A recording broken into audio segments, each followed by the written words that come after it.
So where are the fish that eat all the fish poop? There are no fish.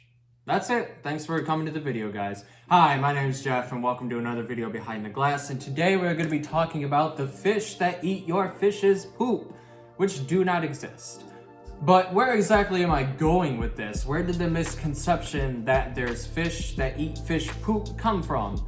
Well, it's not exactly entirely untrue per se, but in the aquarium hobby, for 99% of tanks out there, it is. And let me explain really quick. So the misconception is that very common catfish, which include Otocinclus, Plecostomus, Cory catfish, or any of the Cory fish family. So then what exactly do these guys all really eat if they don't eat your fish's poop to survive? Well, for one, they also don't eat just algae on the tanks to survive either. These fish need a very varied diet just like your other fish need. Sometimes you might need to drop vegetables on the ground of the tank that can include very high iron-rich foods such as zucchini or broccoli or any other food that's like high in protein and iron, or a mix of both, whatever you choose. These fish have to sustain themselves on vegetables that are not algae or your fish's poop. So with all that brain-shattering information out of the way, I know I'm kind of going at you fast-paced in this video, so let me dial it back. Otocinclus, Corys, and other varieties of catfish don't eat poop, they don't eat algae, and they need a varied diet in order to actually survive and thrive, for that matter. So real quick, let's talk about specifically how big Plecostomus get. Plecos can reach quite gargantuan sizes. I'm talking about they will genuinely sometimes reach to be this long at like 5 or 6 years old. They get very fat bellies, they get very large mouths, and as they age more and more, if you don't provide them with enough nutrients or protein or what have you, eventually they might actually genuinely start snacking on your other smaller fish in the tank. There have been a lot of reports where people keep goldfish and plecos together, and the plecos will actually take bites out of the goldfish because they are malnourished from people not taking proper care of their plecos. So with plecos in particular, of course, again, zucchini and broccoli, but you can also feed them lettuce and fruits and other kinds of things, but just make sure that they eat it all within 5 to 10 minutes and take out any leftovers that they leave behind or they don't touch. You also need to make sure that plecos are provided with plenty of hiding spaces. PVC tubes that tend to be the most popular option for people. And finally, just make sure that you have a large enough tank and filtration system to keep them, because they are very, very dirty fish. They poop a lot and they don't eat the poop that they make. I'm sorry. Now for our next aggressor, Otocinclus. So I'm just going to call them Ottos since most people call them Ottos. So with Ottos, they need to be kept in schools of at least 5 to 6 or more. You cannot keep them solo or in a duo because they will get stressed out and then they won't eat. And we all know what happens when you don't eat.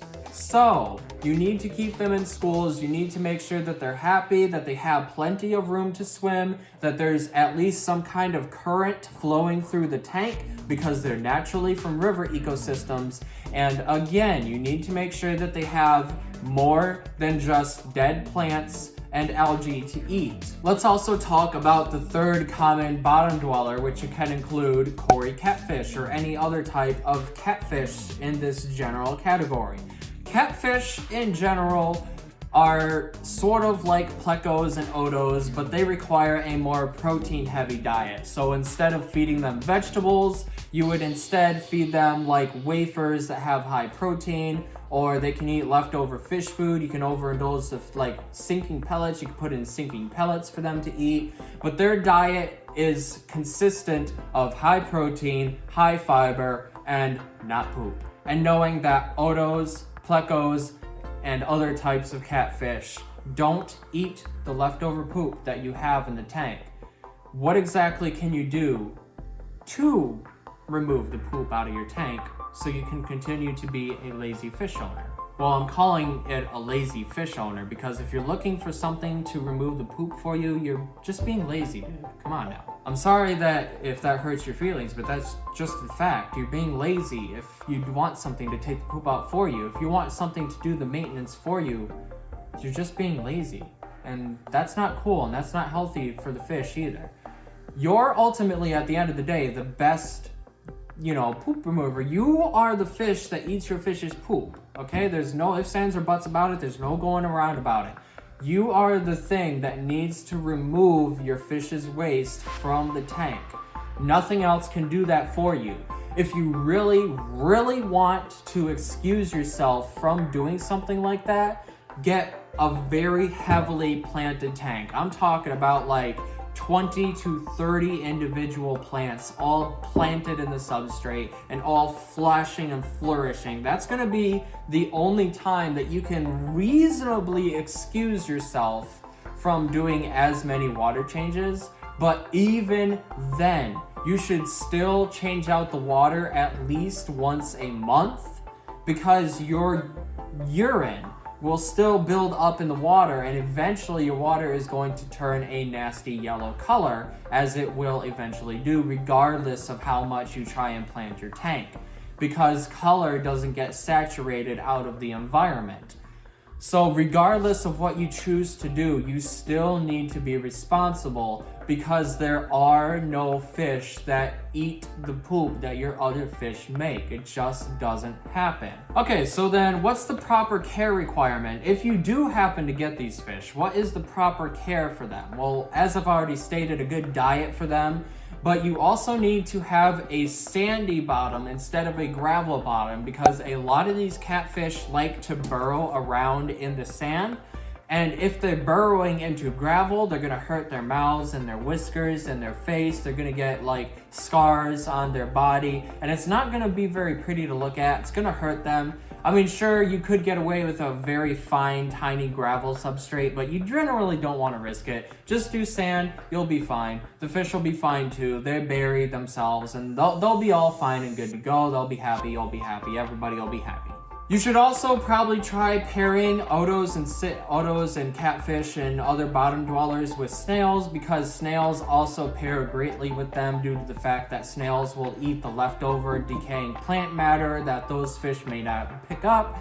They can also pick up on the glass a lot better than these fish can, and they can also do a great job at cleaning parts of the tank that the other fish cannot get access to, or just generally don't eat what the snails do eat.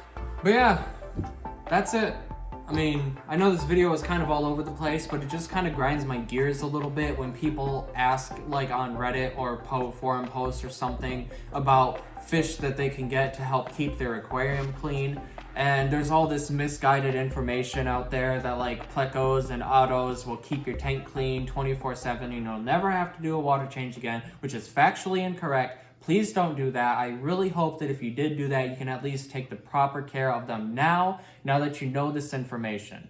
If you enjoyed this video, please leave a like or a dislike. It lets me know how I'm doing on these videos. Also leave a comment below on what your opinion is on these particular fish that I've covered today. And I look forward to seeing you in the next one. You have a good day, okay?